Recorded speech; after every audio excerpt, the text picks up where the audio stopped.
Welcome to the Positive Spiritual Living Podcast, brought to you by Unity on the Bay. This is your positive path for spiritual living.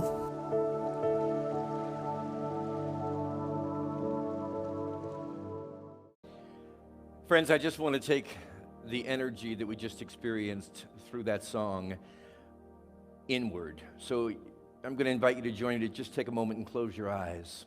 You know, the world needs the power of your prayers right now.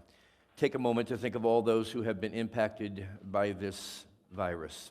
Think of all those who are in need of comfort in the transition of loved ones.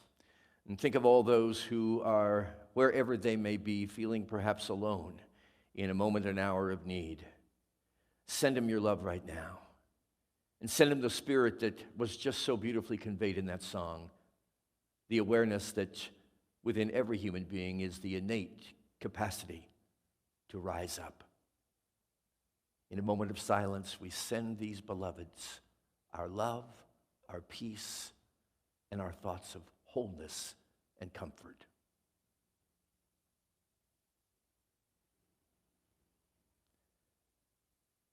Make no mistake, dear friend, your prayer has been answered.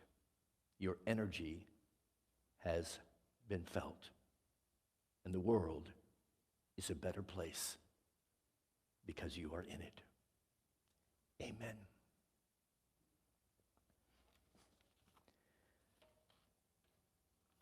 There was a couple that perhaps like you this past week or so ventured out to the Costco store.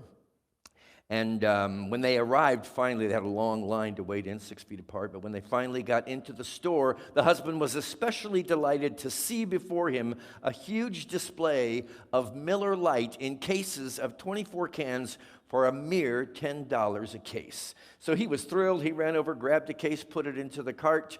And all of a sudden, his wife says, whoa, wait a minute here. What's this all about? And he says, look at the price, it's spectacular. She said, we can't be affording putting money out like that. We have other critical needs right now. And she's taking the beer and putting it back onto the kiosk. A few aisles later, the wife picks up a $20 bottle of beauty cream and puts it into the shopping cart. Much to the husband's objection, he said, what is this? $20 for a little tiny container of beauty cream? She says, sweetheart, I need this because it makes me look beautiful. And the husband says, so do 24 cans of Miller Lite, and they are half the price. Just needed to bring you a little humor this morning, Unity on the Bay. I'm so grateful to be with you. You know, we had a glorious Easter Sunday. I know you did. I know it was different. I know that we're all in a permanent mode of adaptability right now, but here we are now at this moment where we have the opportunity to move the Easter story from a date on the calendar or a season during the year into a living reality in every moment of our eternal existence. And I believe that's the charge. As wonderful as holidays are, they're merely annual reminders of something that is alive within us at each and every moment of our existence. Last week I shared with you in honor of Easter some quotations from the co-founder of the Unity Movement, Charles Fillmore, and I have a couple more of them for you this morning, just in following suit so that we can keep this Easter story alive and well within each and every one of us. Charles said, crucifixion is the crossing out of errors that have become fixed states of mind. Crucifixion in your life and in my life is more than an event that took place 2,000 years ago. It is the activity of crossing out, that is, disempowering errors in our mind, erroneous thoughts, erroneous beliefs, things that are not true. Now remember, it doesn't matter whether it's true or not. If you believe it, it's going to become a part of the reality of your day-to-day experience. So the crucifixion is about crossing out, about disempowering errors, false ideas that have become fixed states of mind. And as fixed states of mind, whether you're conscious of it or not, they have power and control over you. And they only have this power and control because you have given it to them, and so have I. Charles goes on to say, resurrection is the restoring of mind and body to their original undying state. Your original self, the purity of who you are, is never separated from you in this human existence. You may seek to become oblivious to it by stacking layers and levels of erroneous thinking on top of it, but the truth remains, you are your original self. You are your God-created self. So crucifixion and resurrection are going on constantly in the purification process of our minds. A few weeks ago when Martha Creek was with us, she was sharing an illustration that I've also heard Abraham Hicks share. It's about a cork on the water. You know, if you leave a cork alone and you just let it sit there, it will bob freely upon the surface of the water. It will sustain itself just fine. If you try through effort and resistance to push that cork underwater, it will go underwater, but it won't like being there, and neither will you. So crucifixion can be compared to the holding of that cork down, the holding down of the original self, the natural self that you are. And resurrection is the taking your hand, taking the resistance, taking the pressure off that cork to allow it to flow freely. One is resistance, it never feels good, and the other is allowance, and it always feels great. So the choice before us as we begin to incorporate the Easter experience as a day-to-day reality, every day moving forward, is to make ourselves aware that we have a choice here as to how we want to live our lives. We can live a crucified life, or we can live a resurrected life. This choice is yours right now in this moment, regardless of any external circumstances that would appear to the contrary. It's your choice. You can say every morning when you get up, do I want to live from a state of a crucified mind or a resurrected mind? Do I want to live, that is, in a state of condemnatory judgment over myself and other people and external circumstances, or do I want to live a life of unconditional love? And I'm talking about unconditional love. There is no other love save unconditional love. And what unconditional love is all about, it means the love is there. I'm going to love you. I'm going to love my life, no matter what the conditions are. It's unconditional, a term that we throw around quite frequently, but I'm not sure that we always get it. It means a love that is condition-free. And in reality, there is no other love. Both are systems of thought and belief, crucified living, resurrected living. Nobody suffers from your own erroneous thinking but you. Nobody else. So the more we may condemn another person, and what a wonderful opportunity we have before us during this time to look at resentments that we may be holding on to, any sense of betrayal that we're still clinging to, grasping to, let it go. Tremendous possibility not to have a resurrection just once a year or 2,000 years ago, but every day, every moment, you're in a resurrected state of mind. So I was on my way here this morning, and I'm on 21st Street in front of the Staples store there at 21st and Biscayne Boulevard. And I know this was a setup. It was a conspiracy, and it was not in my favor. The moment that I get toward the Staples store, this huge, the biggest semi-truck I've ever seen, is backing up out onto 21st Street from the Staples parking lot. It had apparently just made a delivery, and it was there to completely block my way. I hadn't seen any other cars on the road this morning except for the one that then pulls up behind me. So now I'm trapped between a semi in front of me that clearly doesn't know what it's doing. The driver clearly needs to go back into some kind of education or something because he doesn't know what he's doing, and the car behind me isn't going anywhere. So I have now been delayed, get this, 10 minutes. I've been delayed 10 minutes. I like to think of myself as a holy person, but let me tell you, there was a dialogue going on inside of me that I wouldn't want to share right now in this moment. I think it's important to realize, friends, that we are in hypersensitivity right now. Hypersensitivity. Now, this can seem overwhelming, because it seems like you're reacting to almost everybody and everything all the time. And you may even be discovering levels of irritation or resentment or anger that you never even knew existed inside of you.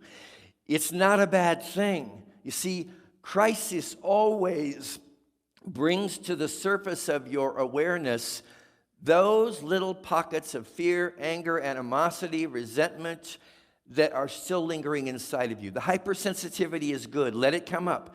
So I took a breath there while I was pausing in the middle of my experience, realizing I was having a crucifying thought. What would be a thought then, a resurrecting thought that I could succeed it with, that would make me feel better and that would help me to address this pocket, obviously this overreaction to somebody who would just back a semi out into the road innocently. And the thought was this: we're all under a lot of pressure right now.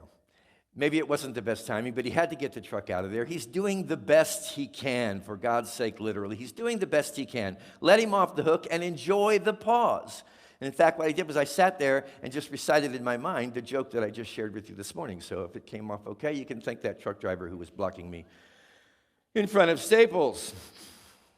There may be times in this hypersensitive state where you're saying, I should be doing better through this crisis. I never accomplish enough. That is a crucifying thought. And what would be a resurrecting thought? You know what?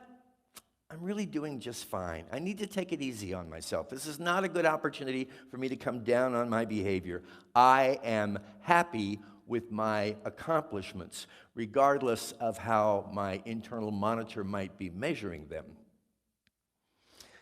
Another state we may find ourselves in is, I'm a victim of this god-awful pandemic.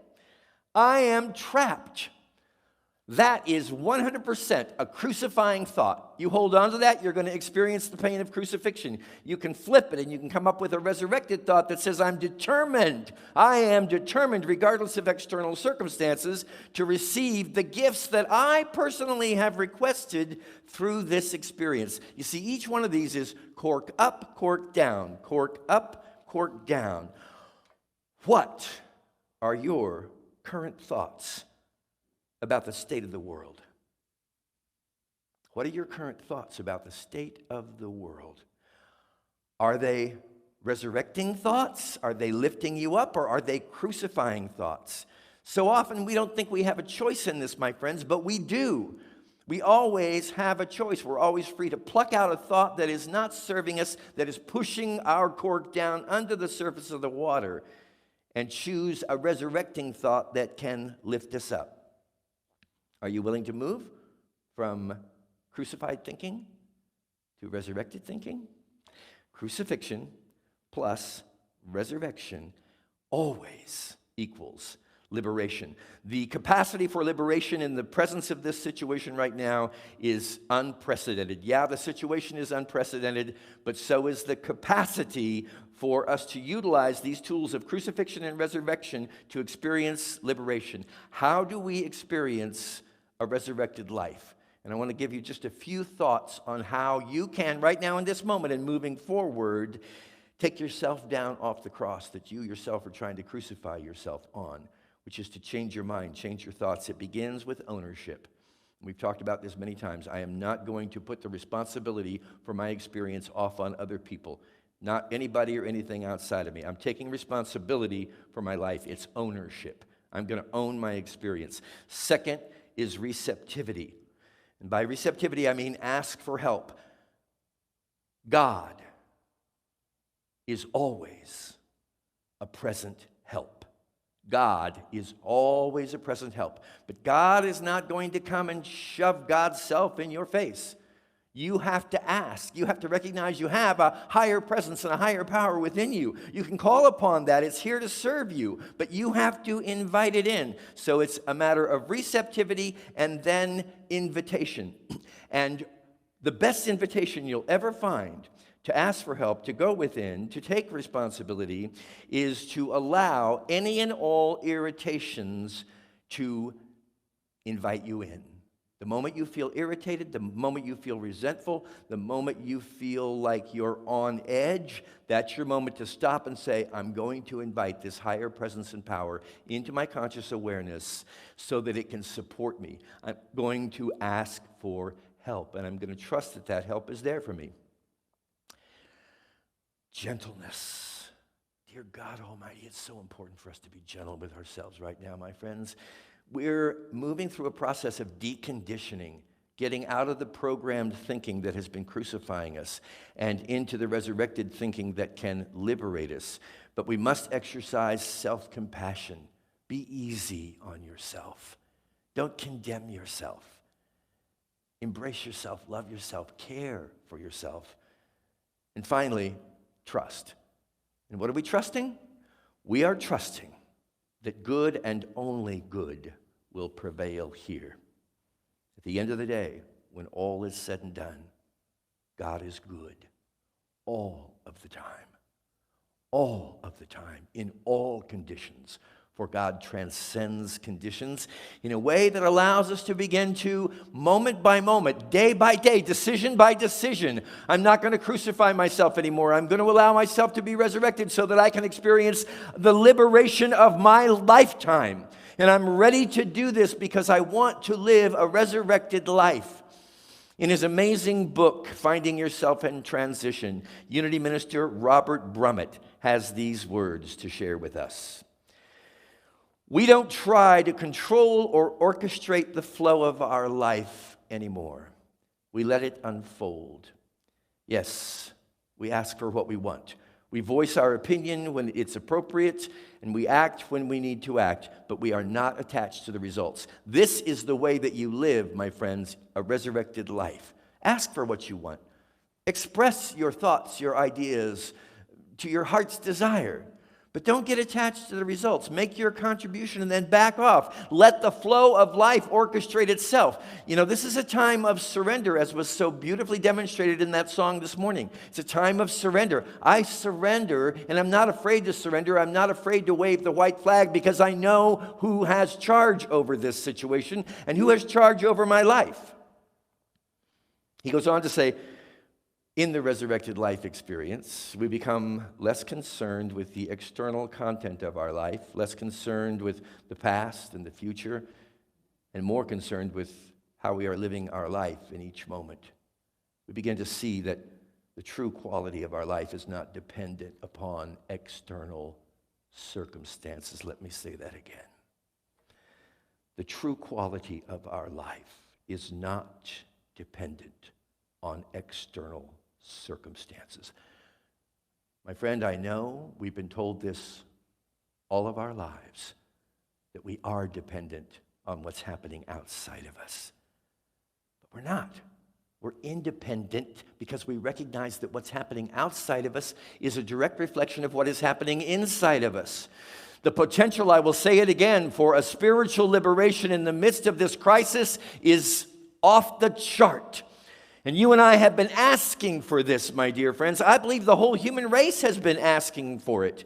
We wanted to get free. We wanted to be set free. So now we have been given the opportunity to look the most foreboding of external circumstances directly in the face and say, I will not go there. I will not give this my power. I am made in the image and the likeness of God, and I am here to live now and always a resurrected, liberated life. God bless you.